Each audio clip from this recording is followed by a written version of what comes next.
Okay, you want to hear my joke before we start? Go ahead. Okay. Give me the joke. So, Are we recording? yeah, we're on. So we're live? A man walks into the interrogation room and he says, "I'm not saying anything without my lawyer present." The police officer responds, "You are the lawyer." He said, "Yeah, exactly. Where's my present?"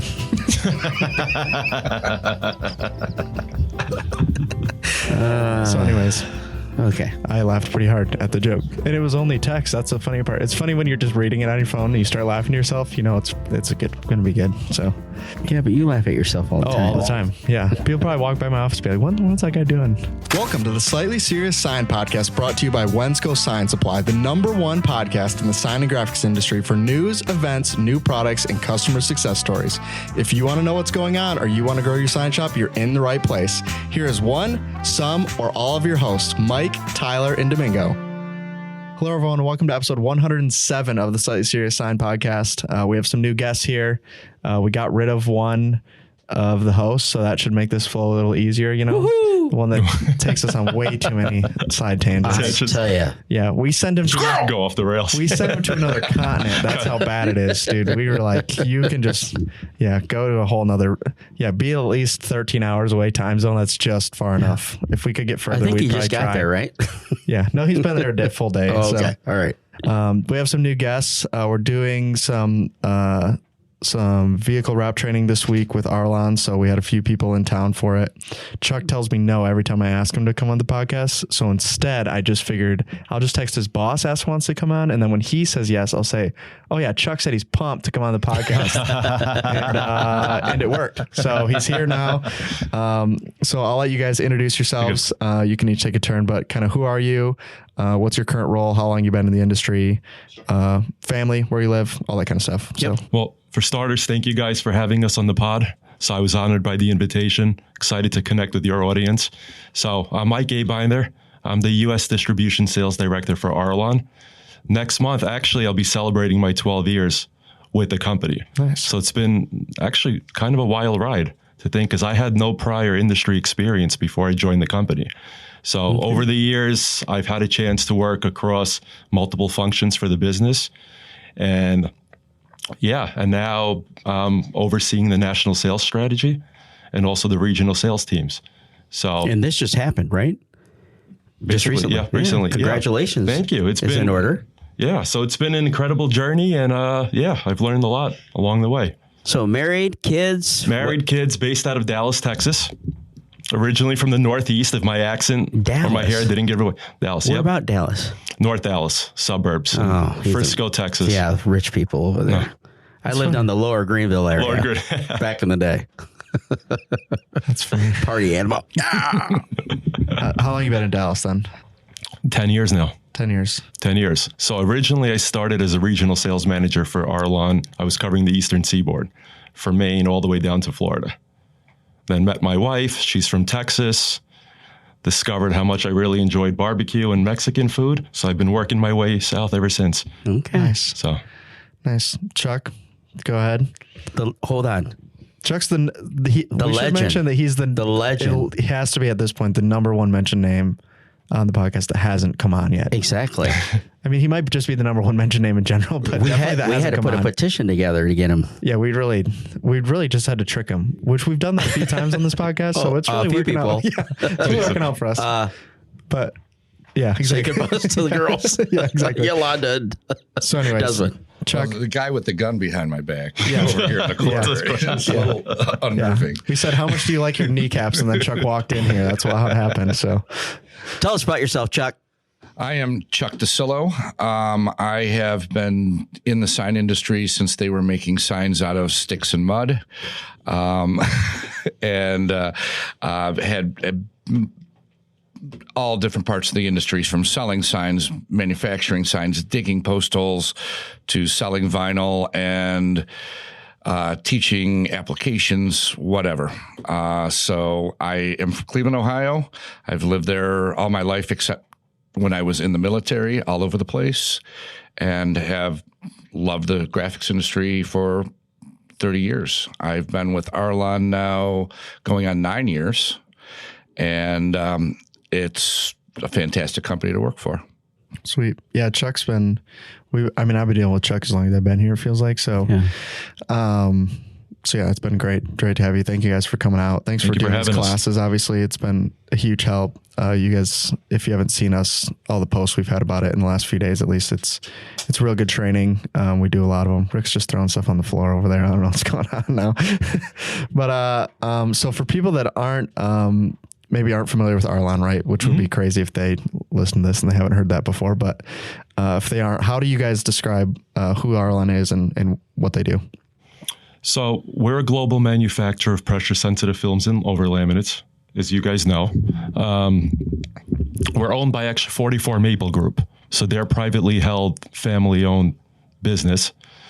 We're headquartered in Southern California. So that's where we manufacture vinyl, but we supply the wide format graphics industry around the world. So we've been around for 70 years. Okay. Yep. So obviously, reputable company. Long-standing relationships. Really, what we value is partner of choice. And for Arlon, that's not just our motto, that's also evident in everything that we do. So, our goal is to be a trusted partner, and that's reflected in our actions. And that's something that we all hold true and we champion, we embrace. And yeah, it's our core values are basically at the essence of who we are.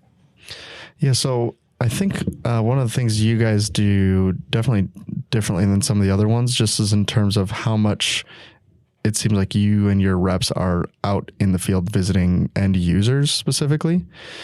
So when you guys are doing like that, we talk about like being a value partner, right? In terms of bringing information and knowledge to those customers. What do you guys when you're going into those shops, what are you asking to make sure that they're using the right product or they're buying the right product or they need to switch? What kind of questions are you bringing in for that? So what are you installing? How long do you expect it to last? What types of surfaces are you applying the graphics to?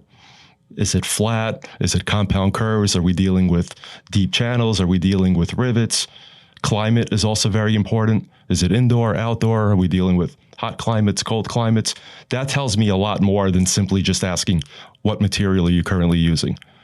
So, well, I was going to say that, Arlon has a wide range of products. Yeah. It's just not, cast and calendar. That's it. No, they have a wide range of all kinds of different application material that could use for any type of application. And I think that's the questions that Mike is saying is that you can't just say, here's our product. You have to find out what specifically. In fact, I did training today and we covered those questions. Yeah. Is it indoor? Is it outdoor? Is it permanent? Is it removable? These are all questions that come up to play, but they're important because you don't want failure, right?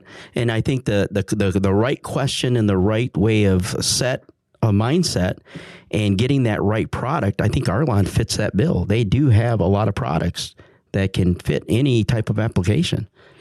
Yeah, the thing we bring up during the class, which Chuck does a good job in terms of day one and going over all this stuff, though, is I'll make sure I try and say it right, but we have a lot of customers that are either overusing calendered material or they're underusing cast material, meaning they're using cast in a way that you can, but it's not necessary for this application. And then they're using calendar in a situation where we'd be like, well, that's probably not going to hold up long term, right? But it's kind of the way they've done it for a long time. How are you guys making sure that the right product is being selected, even when it's either overkill or it's underkill for that application? Well, it's really understanding from the customer what their roles, goals, type of company they are, but also helping them understand that by selecting the right product for the right application, they speed up their application or they get a better end product, which adds to their profitability. That's the one thing. You can sit there all day and try and wrap a vehicle with a calendered film. It probably will fail eventually, a lot sooner than a cast film, but also using the right product with an Aerograss or something that's easier over rivets or whatever it is, you can actually speed up your install time that allows you to go do something else and make money with that time. So using the right application or using the right product for the application is extremely important. Yeah, there's so many products too that I think sometimes people have just been using one specific product, right? That maybe has been out for a really long time. And then you go in there and you're like, hey, like you can keep using this, right? Obviously it's working for you, but you can go either way, right? It could be like, hey, you could use cast and it can save you a whole bunch of time. But sometimes it comes down to like, hey, the product you're using, you can use maybe 2 or 3 steps down from this one. It's going to do the same job for what you guys are trying to do. Like the one you're using is kind of overkill. And I would say too, I've seen it time and time again where customers, obviously they become fixated on material cost. I try to walk them through the job cost, really understand, because if you're using a calendered film, it starts to prematurely fail, or if it starts to shrink, or there's reworks involved, that's going to be your most expensive option right there. Now, conversely, cast products, you know, they don't need to necessarily be used on every single application too. So it's really understanding kind of what the application entails, because high performance calendar films may fit the bill quite as well at a significant cost savings too. So it's really the education there about the overall cost of the job. When you're going into shops, you just talked about failures. When you're going in there, what failures are you guys seeing frequently that are like just immediately like, yeah, it's the wrong material? Like you just will immediately know that's what the problem is. So ones I typically, for me, common red flags, I'll see edge lifting on curves. I'll see shrinkage around rivets and seams. You'll see adhesive failure also in deep recesses. See, you probably do cracking, like excessive gloss loss as well too. Another common one for signage, like tunneling. That's pretty often flat panels. And that's directly attributed to typically just using the wrong material. Yeah, but I got it cheaper. Right. Yeah. That's the problem. We have preached that over and over and over. Price is really not. It's something to consider, but it's if it's cheap, you're going to be replacing that again. Yeah. The one I think is interesting, which I'd love to hear your guys' opinion on this too, but sometimes you'll get put in a situation, right, where somebody reached out and is like, hey, we're using X product and we're looking for a cheaper alternative. What's your comparable to that material? And then when you get into it, you're like, well, I don't even need to quote you the comparable, right? The material that you're choosing is wrong one way or the other, right? Like we talk about all the time on in the class, we talk about it with vans, right? Where it's like, we're using cast, right, to do the vans, right? But if you're just doing partial graphics on the side of vans, like cast is just, I mean, you're welcome to, but a lot of those graphics are flat, right? If you're not doing the recesses, if you're not doing the bumpers, if you're not going around the corners, like, hey, let's get 4600 on there and call it a day, right? Like we don't need to step up. And sometimes you walk into a situation where they're using one of the lower end cast materials, right? And they're like, oh, I'm looking to beat this on price. And then you're like, well, here's one. It's way cheaper. Like, well, how's this case? Be like, well, you don't need cast. That's why I'm not going to quote it to you. Right. But sometimes they don't realize that, right? They've just been like, oh, this one has worked, so I don't need to change. And you're like, well, do you want to save money? We can do that too. and the grades of calendar films have evolved a lot over the years as well 100%. Too. So now it's really understanding the kind of my general rule of thumb I tell customers all the time I live by is if you have to heat and stretch vinyl, you've gone too far. That's where cast obviously comes in, just because you look at 4600, for instance. It's always been my favorite film in the portfolio. Chuck likes to coin it the Swiss Army knife. Heard it called calendered vinyl on steroids. There's all sorts of different terms being associated with it. But the reality is it really is a versatile multi-purpose film. So whether, like you mentioned on vehicles, flat areas, simple curves, spot graphics, it's great. Now, the second you actually have to heat and stretch, and you're dealing with basically kind of 3-dimensional curves, that's when cast comes in, because it'll hold the shape. Right. You know, whereas calendered, it's got molecular memory. It's going to want to pull back and revert back to its original state. So that's where the education's key. We call it cheap shrink. That's what it's going to do. Yeah, it's going to shrink. Yeah. Which sometimes is fine. Like if especially if you're doing partial graphics. Yeah, it's not going to be up there for a long time. It makes no difference too. Well, and I look at it because I've been calling on customers for 30 years, and I hear a lot, well, you know, I've never had a problem. And then I ask them, how much repeat business do you have? And they say, well, no, I'm a retail shop. People just come in. I said, yeah, no, people have ongoing needs, and you're not hearing about the problem because it failed and they just went to another shop. Yeah. And so using the right product for the right application is extremely important for your business and your ongoing relationships in your local community. Yeah, for sure. Yeah, we always say that the best way to sell, the best industry promotion for wraps is good wraps out in the field. So you guys obviously are talking about a big push is customer knowledge, customer training, all that kind of stuff, right? And that's what we kind of harp on. Like if we want to grow on our side, we want to sell more wrap material. The best way to do that is to get really good wraps out in the field, right? When someone sees one on their truck, like we always talk about it in terms of like signage too, right? Where you see a good sign and then your neighbor gets a nice one, Sure. and their neighbor gets a nice one, you know? Wraps are the same way, right? Like if you're driving down the road, you see your competitor with a sweet truck, you're like, shoot, who do I need to call? Like I have to get this thing done. So I think that's a huge part of it, right? Is like, hey, we want to make sure one, obviously we'd love for you to buy the vinyl, but we would also really like you to do it right because you're actually promoting the whole industry as a whole, ultimately. I look back to my days early on. There was a sign company. They're out of business now, but there was a sign company on the east side of Cleveland, and they did, on this one avenue, they did all the backlit signs, and they used a calendered film because if you backlight even opaque calendered, if it has a clear adhesive, it'll still light. Yeah. And after 3 years, it would crack, it would peel, because essentially during the day when the lights are off, you're baking, the sun is baking the film, and at night, the lights are on and it's baking the film from the backside. So, and all the signs looked terrible for years on this road until the sign company decided to exit the industry. Yeah, it was terrible. It was the worst signage on any street that I've ever seen. Yeah, and it all just comes down to using the wrong material. Right. And the second the right material gets used, everyone's like, oh, that's what this can look like. You know, like we talk about like with Flex, right? Where it's like when you see it on a table, you're like, oh yeah, that's kind of cool. And then you like see a sign out in the wild, you're like, wow, that's what you can do with it. Be like, yeah, we're hoping you make that jump naturally, right? But sometimes people don't. But yeah, I mean, wraps is the same way, right? Like when you see the vinyl and you're like, oh, that's cool. Yeah, I can put like logos on the doors, and then you go out there and you see, like a full wrap on a van. You're like, oh man, that's way better than the work. What are you doing over there? I don't know. I thought you were falling. I turned it and it went. Sad. So the other one I have, we've kind of gone over this a little bit, but I'll ask it anyways, is how often do you feel like shops are worried more about price than they are that they're actually getting the right product for the job? I would say fairly often. I mean, those are conversations I have on a daily basis, but it's really helping customers understand too. Like if you have to price out reworks, when you start auditing that or labor or reprints, things like that, then their mindset starts to shift. So it's really trying to flip that conversation back to, hey, let's look at the big picture and the real full scope here.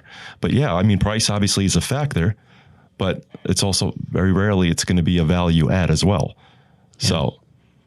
Yeah, I've seen it where customers just are focused on price, which I get it. But when you have that failure and you have to send your employee to go take it down, to redo the work inside, I mean, it costs more than it did the first time. And yet you're going to lose money because you have to stand by your word, or maybe you didn't give them some type of warranty of anything. Say, hey, you know what? Here it is. Hey, you know what? You need another one. I got another one. There's probably shops out there that do that. 100%. Yeah. What do you think some of like the misunderstandings are out there on vinyl and what it can do, whether that's cast or calendered or just kind of as a whole? For me, it's always all cast vinyl is the same and calendered is bad. That's the common misconception in the market. And it's just really understanding and educating really on the different levels of cast and when to properly apply it versus using calendered films and the applications that they're designed for. That makes sense. I mean, I've seen it. That's funny. I wouldn't think about it, but it's definitely true in terms of the lower end cast. I always run into it where like especially some of like the private label stuff that's out there where it's so low on the cast end that you're like, dude, at this point you might as well just use calendered. Like, I don't know what to tell you about it. Yeah. The warranty's not there.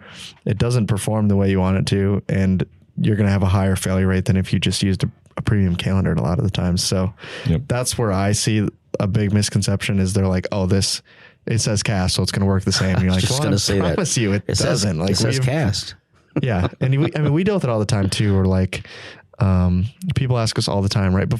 When you came in on Wednesday, I was testing a cast material, right? And I play with it, and I was like, I mean, it's fine, but like, is that really what I want in a material? You know, like I put it on and be like, yeah, this is fine. Like I've used the other ones and they're good. So it's like, it's funny to me when that comes up in conversation where it's like, well, I'm using this one. Be like, well, how do you like it? And be like, well, it's fine. Be like, what do you mean fine? You know how many materials there are for you to be like, yeah, it's fine. It's working. Like, I don't know. It doesn't make any sense to me, but that's how it works sometimes.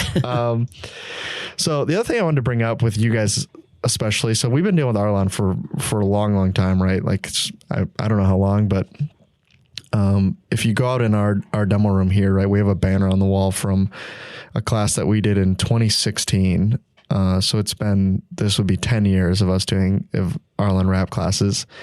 And you guys have had your, I'm blanking on the name, so you guys can tell me in a second, but your kind of video database for training that you guys have been doing for, again, I don't know how long, probably at least 10 years with Richie.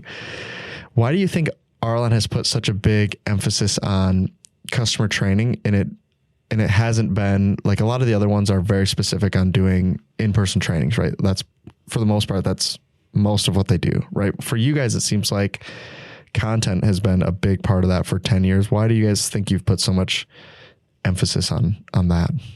Well, I look at it as educated installers or successful installers. So when they win, the shop wins, they grow, the industry wins, the industry grows. So everyone benefits from it. And like I said, it also reduces the risk of failure. It creates long-term bonds and relationships that we have with them as well too. And it inspires confidence in installers. So that's why we are a very content-driven company. It's also how, we focus on our partnered approach and build strong end user connections. This episode is sponsored by 3M Graphics.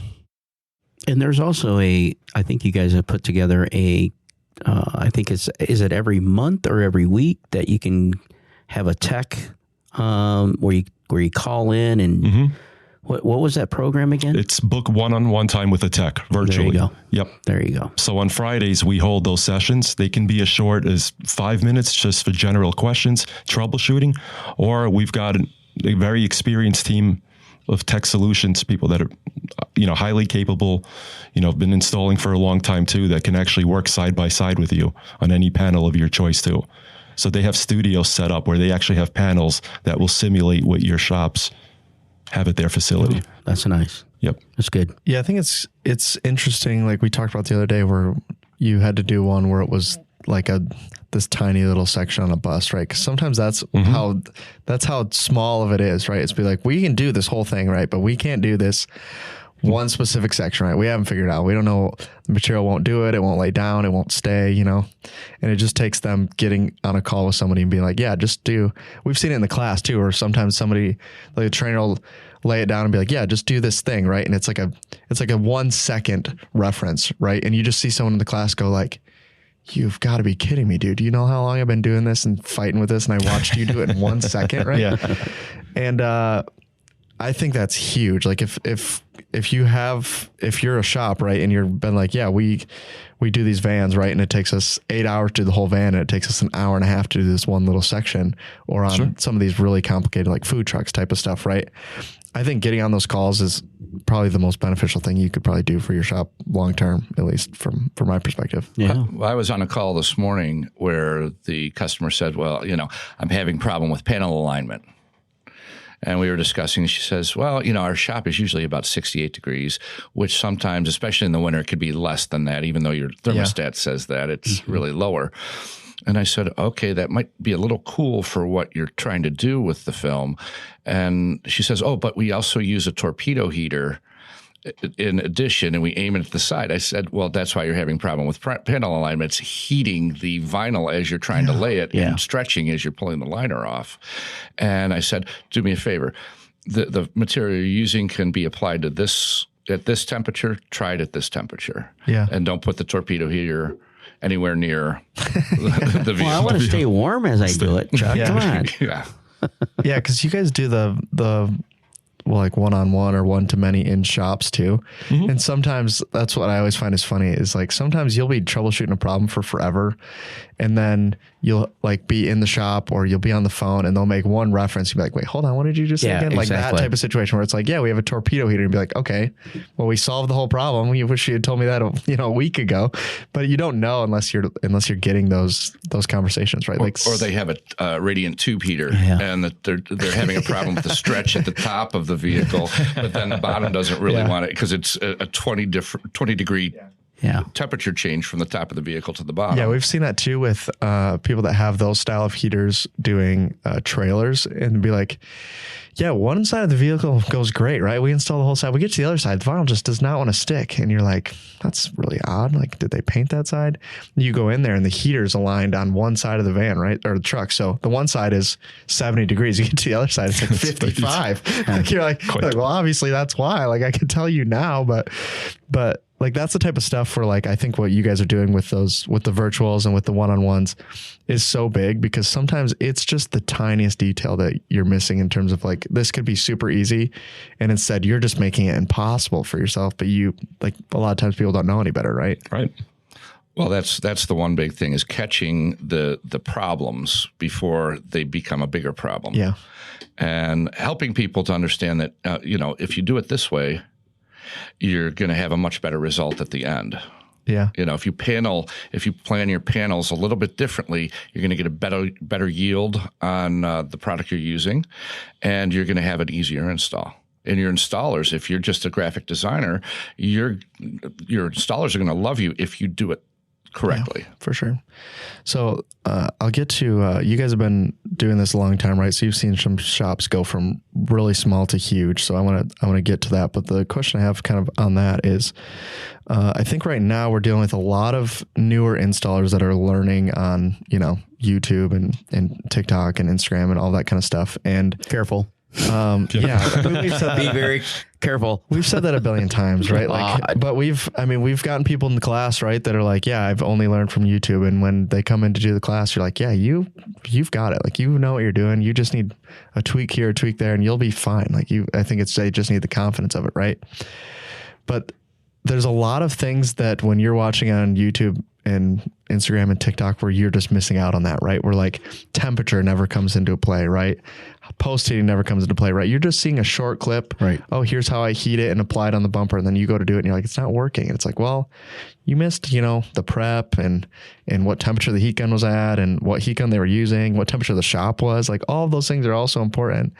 And if you're just seeing these short, tiny clips of it, I think you'll completely miss that. But, in terms of that style of work, so you guys have seen shops, I'm sure, go from, working out of their garage or working in their driveways. Some of them, in Texas that probably works. But what do you think has separated the shops that have kind of just stayed that size, right? They stay working in their garage for years and years to the ones that grow to do, 50 kits a month type work? So from my experience, the ones that have grown and really thrived are the ones that really invest in training. They also standardize their materials. They know their numbers as well. They focus on quality and consistency, and they build relationships with their vendors, with their distributors, also with the manufacturers. So those are the ones that really start to really thrive and flourish and separate themselves. Whereas you will have some smaller shops that are more stagnant. They're more reactive. So they don't plan ahead, and they don't make those, and they're really cost conscious, and that's what they get fixated on. So from my experience, the ones that I've seen become small shops to middle-sized shops and all of a sudden have blown up to be big, they value those aspects. And they learn the product. They understand the product. Right. They understand the temperatures and the stretch. I saw you were talking of YouTube and all that stuff. I saw a video of a guy doing a wrap, and he's like, 5 things not to do. And I'm like, oh, this is going to be fun. And I started watching it, and I see him, don't overstretch the material. And I kind of went, yeah. And he took a mirror. He was doing a mirror, and he was just pulling. And I'm like, nobody's going to do that. If they're doing that, they're dumb. Yeah. It's like, I turned it off. I'm like, this guy. Oh, yeah. I would say to your question, the thing that I've seen is the people that go from small to large have a value system early on. They realize that they have to have their own core values. They have to live to those values, but they also have to appreciate the value that a brand of film or a manufacturer gives to them, their distributor gives to them, the value that's in what they do. And they appreciate that and they support that. It's when I think my adage for a long time has been, in the absence of value, there's the only thing left to talk about is price. Yeah. So if you bring value, if you have values, you're going to grow. Your distributor who has value is going to bring you the best things, going to make the right product recommendations, and you grow together. We all grow together. We're all in this. Without the sign shop, we don't have any. We're making film for who? Yeah. Without our distributors being healthy, making profit, if they don't have profit, they're not going to have product on the shelf. Yeah. So if everything's whittled down to the lowest price, what are we doing? Yeah. Who's going to win? So I say the people with the most value, the knowledgeable sales reps, the support, they should be the ones winning. Yeah. You've heard me. I mean, you've seen my slide in the presentation, right? Where I was like, what do you guys think our goal is with the wrap class? Is the question I always ask people, and I have them go around like, I say, the goal of this class is for you to be more comfortable doing what is the question I ask them to do the class. And I go around and have everyone answer, right? And they'll be like, wrapping cars. Be like, yeah, obviously. Okay, let's get more specific, right? Be like, oh, I want to do bumpers. I want to do rivets. I want to know how to do the channels. I want to know how to do the trim.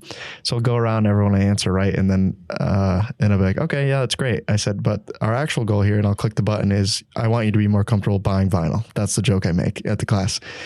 And, I always say, the funny part about the joke is that if you guys continue to buy vinyl, the assumption would be that you are growing as a company, right? So the benefit of being in a B2B space is that if you guys are buying vinyl, unless it's failing over and over and you keep buying it, but if that's not the case, if you keep buying vinyl, the assumption is we're making money and you're making money. Everyone here is happy. Win-win. Like, it's not like I'm selling you a product that you're just, using and throwing away. Like, the hope is that you're buying a product that is making you money. So if we can get you guys to grow, then we'll grow. Like, it's a win for everybody, which is basically what you're saying too. The other thing I think is interesting when you look at like the wrap room, for example, right? And someone's like, hey, I'm having these issues with, blank product. The thing I see is the big shops that respond in those groups. One of the key things I see them ask is like, well, have you talked to your rep? It'll be like one that was like, hey, has anyone dealt with warranty claim on such and such? And someone will be like, well, have you talked to your rep? And they'd be like, oh no, I don't know my rep. And you'd be like, okay, well, start there maybe. Like, don't ask us. Right, I can't tell you your situation, right? But a lot of the bigger shops, like they're typically pretty specific to what vendor they're going to use, right? Most of them aren't spreading out and using a whole bunch of different vendors. But the reason is they've built relationships with the distributor and they've built relationships with the manufacturer reps as well. Meaning, like, when they have an issue, they know who to call. And that rep, when he sees their name come up, knows who they are. And there's a huge value in that, just in terms of like, when somebody calls here and they're like, hey, I'm having a failure on, like if someone here called and was like, hey, I'm having a failure on 4600, right? And we'd never heard from them before. Naturally, I'm going to be like, okay, let me see it. Let me go through everything, right? But if you have a customer that's bought, 250 rolls in the past year, you've never heard from them, and then they reach out and say, hey, I have a warranty claim on 4600. You're just going to be like, okay, I don't know what happened. Maybe It's fine, but I'm taking your word for it. I don't have a choice at this point, right? Like, you've done so many jobs, and there's a massive value in having built that relationship, that when a customer reaches out to us and asks, if they've built that relationship, sometimes, like, I'm sure we've taken Arlon rolls back that were perfectly fine, right? But the customer was so good that you're just like, I mean, I'm going to take your word for it. I don't know if it's bad or not. We'll probably use it here, but because they built that trust, there's no complication on that end for them, because we're just like, yep, probably I'll trust you on that one. So that's the other thing that I think is huge that maybe gets way overstepped. And I mean, you guys probably see that in the South too, in terms of the distributors that used to exist there that maybe don't exist anymore. So always, even like, letting customers know, just keep your batch numbers and everything. Just keep the boxes, lot numbers on the inside of the core, batch numbers on the side of the box. So just make sure you have a structured, systemized process there. Well, they should have it already. Right. If you're not, you should be. Well, that's the only way we can really help you. We could give you a sales a credit or something like that. But if we really want to get to the root cause of the issue, whether it's the film or it's the surface, or we have to ask the questions. And the way we help our customers, let me know the batch number. Yeah. Give me the lot numbers of the film. And I urge people, just like in every training, I say, change your work order. Put 2 boxes. A lot number for the base film, a lot number for the laminate, and we can help you. It makes our job a lot easier. Yeah. The other thing I think is, like to go along with that is the workflow is kind of the hardest part of that, right? Is like the easy part is if you collected all that, the return process on our side is easy, right? Like if you give us all those numbers ahead of time, it's like, all right, send us the roll. We'll figure it out after that. But the thing I think is interesting is if you don't go through and ask the questions when someone's dealing with a warranty return, let's say, most, I would say, like on our end, like, and this is being honest with our customers, is probably 90% of everything that we get back as warranty returns is probably fine, right? Sometimes it's just like, okay, let's just do it. The problem is if we don't ask questions, you're going to get like 3 warranty returns back to back because they're going to keep doing it the wrong way. So if I don't go through and be like, okay, how'd you do it? And they're like, no, I promise you it's wrong. Be like, no. We've done this a few times to know that, like, if I don't ask these questions, what's going to happen is I'm going to send you a new roll. You're going to do it the exact same way, and you're going to call me again. You're reinforcing bad habits this roll's at that also point, bad, correct? right? Yeah, and you're just like, no, it's probably not. Like, it's just, let's make one change here, and it will work fine. So, oh, I can't help if I'm using expired ink. Exactly. But so many times you're like, it worked before. Yeah. So many times it's just like, yeah, this one's bad. And be like, okay, let's just like slow down for a second. Like, I'll take the roll. No big deal. But let's make sure that if I send you a new one, that one also doesn't go poorly for you. So I think that's huge. Well, and people don't know they have bad habits. Yeah. Until they have a problem. Yeah. That's true. And then you ask, and we get a team of experts that have been doing this for a long time. And we all agree this is the cause of the problem. And that's fundamental in what we do. We ask the questions. Yeah. What's your temperature? What are you applying to? Did you do a surface test? Yeah. Did you clean the surface? Yeah. That's the biggest failure I see.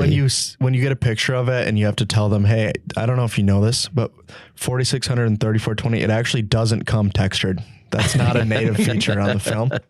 So I can already tell you what your problem was. So, but it just is what it is, right? If you're not asking the right questions, if you're not going into shops, if you're not visiting the customers, oftentimes they'll just make the same mistakes over and over again. And they have no clue what they're doing wrong until someone is right there in front of them and be like, well, have you tried this? And they'll be like, why didn't anyone tell me that before? Like, well, we weren't here. So, and the first reaction is always the vinyl, you know. And then one thing that we try to really stress to customers, it's a system unit. You know, you've got the adhesive, you've got the laminates, you know, you've got the liner. There's, like Chuck said, there's the prep, the surface. Yeah. If any one of those parts fail, the whole graphics application is going to fail at that point. So, but yes, that's always kind of, well, you know, it's the product. It's always the product. It's never user error. Never user error. In 2026, G2G and Wensco will launch 2 new products into the market. The one is the United Stick, which is a high efficiency, affordable, and reliable product for your sign and lighting projects. The second is LumaLink, which has a power pin design that's made to be cut and done anywhere in the field or in your shop. This is for small channel letters or any large projects. Check them out at Wensco.com. This episode is brought to you by Arlon Graphics, trusted for innovative high-performance cast vinyls. Check out their newest product, DPF V9500, a non-PVC polyurethane wall film built to tackle ultra-textured surfaces like a pro. More exciting new products to come soon from Arlon. Check them all out at Wensco.com. Yeah. So years ago, I when I first started covering Wensco for Arlon, I went with the Wensco rep, and they were using our 4200, which is a 6 mil, as a ribbon all the way around the store. About a week after they applied it, they were noticing bubbles and it was curling at the top.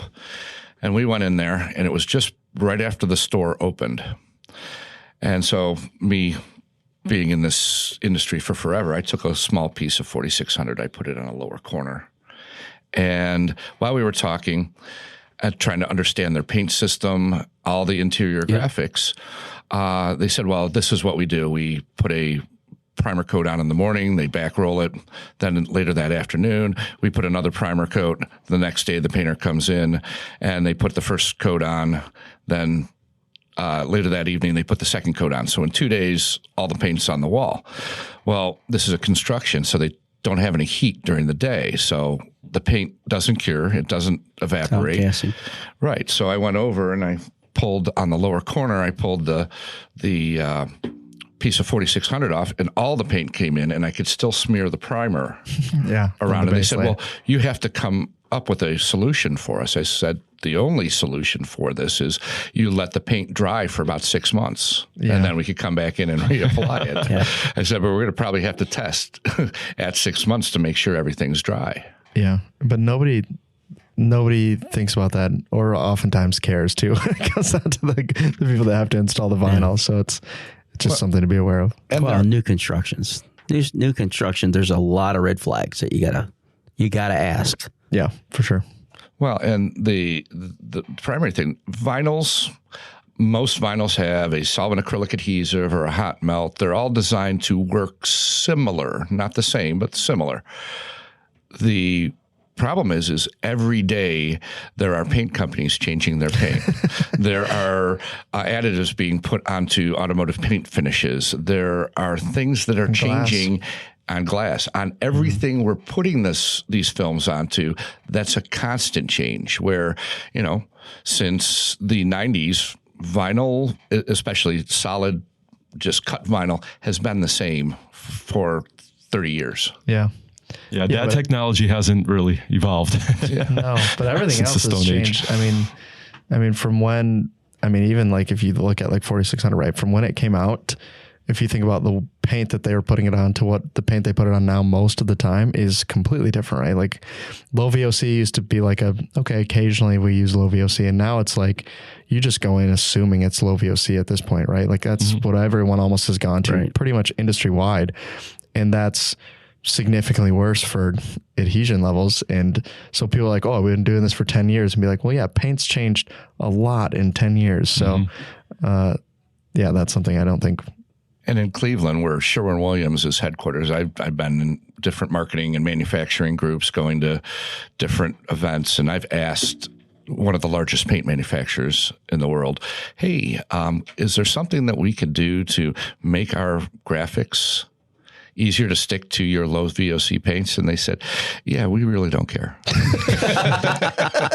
We really don't care if your graphics stick to our walls. Tell me how you really feel. It's That's kind of like the paint where we needed white paint. Remember when the COVID hit and we couldn't get white paint? And it's like, well, sorry, it goes to automotive. Yeah, exactly. Yeah, it's not available. So, just a couple questions to wrap up. One that we like to ask manufacturers is, what do you guys think separates Arlon specifically from its competitors out in the market? It's our support. For us, our central theme for this year is customer training excellence. So we want to empower your customers through knowledge. We want to increase user adoption of our products, and we want to build long-term sustainable relationships. Relationships is key. So really leveraging the resources we have available. We've got a team of technical experts that understand products, applications, environments, and it's just the end user connections that we're building, through all the different training platforms that we offer. That's what I think really separates us, and partner of choice. So yeah, we want to, right. And that's all reflected in our actions, evident in everything that we do. So I think if you listen to this and the product showcase, or you're having a specific issue, or you'd like help in one specific area, and that would be helpful to you, reach out to us. We'll get you in touch with Arlon and get that training done. If you listen to this whole thing and you're like, you know what, I should make the move. What 3 products, just real quick, would you recommend for someone who's never used Arlon before and is wanting to try it? Which ones would you recommend to start with? 4600 GLX, DPF 4600 GLX, Swiss Army knife, floor graphics, wall graphics. It does 90% of the daily production on one product in any sign shop. You can do floor graphics. You can put it on stainless. It's rated for stainless. It's probably one of the best films for 90% of the applications. Makes sense.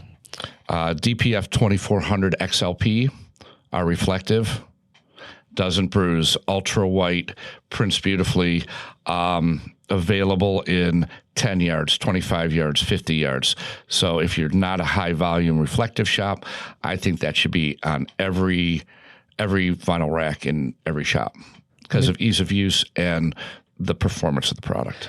Arlon was also nice enough to give us a great demonstration of the new HPs compared to the 360. So let me tell you, 2400 XLP prints really nice on the new HPs. And it looked like it printed fine before on the previous HPs until you put them side by side. Side by side. Oh, was that one that you showed me? Yeah. Oh, yeah. It was they upgraded printers in the middle of the batch. So, gotcha. So that was a cool demonstration. But yeah, it prints awesome for sure. And I think the white point compared to some of the other ones is really good as well. The last one, any of our laminates. I firmly believe that our laminates are without a doubt, some of the finest laminates in the industry, and the ease of use and the consistency of the product is both cast and calendered. Both cast and calendered. Yep. And even the new polyurethane 3370, the performance of that product is exceptional. Yeah, that for the horizontal warranty has been our big push too on our side. It's like if you're doing it and if it's sitting and looking at the sun all day, we got a laminate for you. So that's been huge too. So yeah, thanks. The only question we have to end on is whoa. I got a question. No, I have your question. Okay. Yeah, no, I'm here with you. The only question I have left is not related to signs at all. It's only related to travel. Is you guys obviously travel a lot. Chuck in the Midwest, Mike, you're in the South, so maybe you'll have a very different answer for us here. But if you were to go anywhere to eat in places you've been before, where would that be? Where is that place to eat? Oh, for me, it's easy. It's airport dining. I spend so much time at airports nowadays. I said there's nothing more romantic than actually buying a $20 sandwich that you can eat standing up. Yeah. So. You know, I usually I scope out the restaurants at the airport. Wherever I see the longest line, I'm like, yep, I'm assuming that those people know what they're doing. So that's where I gravitate to. So that's a fair judgment they call there. Yeah. Chuck? I'm in airports, but I'm also on the road quite a bit. So, and he approves my expense report. Correct. So my favorite place is Speedway. The $1.99 2 hot dog special, because they give you as many ketchup and mustard packets as you want. Wow, everybody goes to like fancy place like Joe's, and here we are with airport and Speedway. To be fair, airport food is expensive, so he did pick an expensive option. Just a good one. Chuck's being very fiscally responsible. Thanks for getting my taste buds. I'm really excited. You guys excited. Roll right out of here and get some Speedway hot dogs. Yeah, well, it was when we went down to the Vesper Inn. And we had the 2 hot dogs. That was like fine dining. Yeah. Yeah. We had like 7 of us and we ate for $27. Yeah. What is it? Weedy Wednesday down there. When Chuck put all our names on the receipt, they just thought he was lying. So like, there's no way 6 people ate for $27, right? Like, I don't know what you're doing. It's a lot of beer there. Yeah. No. That's a company man right there. Yeah, it is. Yeah. And it was our choice. He gets something. He's like, this is the bill? Did you guys split it? That's all of it. I don't know what to tell you. So, but seriously. You got to give your pizza recommendation too. Oh, pizza recommendations. There's only one place, and that's by my house. Well, there is on the East Coast. We're in the Midwest, so we don't get it that often. Stamford, Connecticut is the pizza capital of the world. Hands down. Thin crust. It's a bold assumption to make. Oh, no. I've been there. I've eaten pizza everywhere. You're gonna get beat up by some dude from New York, Yeah. New Jersey at a show one time. He's gonna have listened to this clip and been like, "What did you say about No, that's going to be Tony. Connecticut pizza?" Hey, Tony. Frank Pepe's coal-fired pizza That's funny. in Stamford, Connecticut. But in Cleveland, Ohio, it's Guido's Pizza Haven. Best pizza. Die for. It There is. you go. Guidos. Well, thanks for coming on, guys. We Thank you for appreciate it. having us. Yeah, Appreciate it. thank Thanks for you. the No, opportunity. Seriously, thank And, you. thanks for listening, guys, and we'll see you in the next episode. So goodbye.